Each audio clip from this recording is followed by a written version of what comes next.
Yadımdadır o ilk bakışları, o kara gözleri, sürme kaşları. Sen dönüp gittin, bakmadın mene, bir sirli taleyi attın üstüme. O anda istedim ben deyim sana, güzelim taleyim bağlandı sana. Gel gülüm güzelim sevindir beni, gel gülüm güzelim hoşbext et beni. Gel gülüm güzelim koy deyim sana, gülüm benim hayatım bağlanıp sana.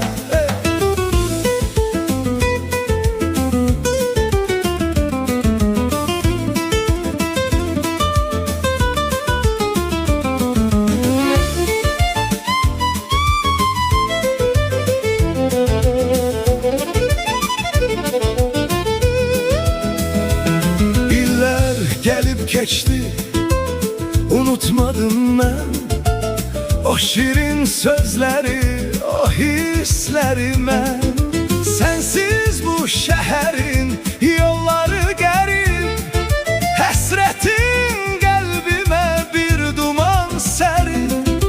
İndi tenha kalıp sızlayır yürek, gel getir baharı hey nazlı melek.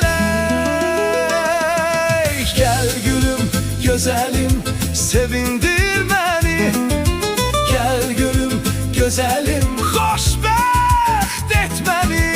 Gel gülüm güzelim koy deyim sana, gülüm benim hayatım bağlanıp sana.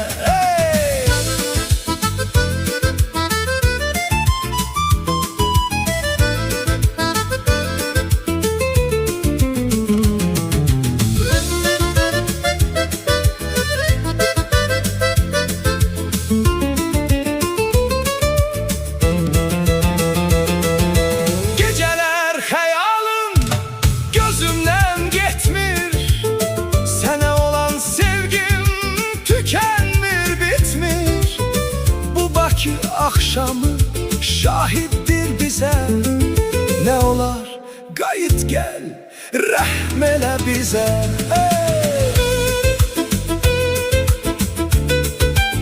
Bağlanıp sana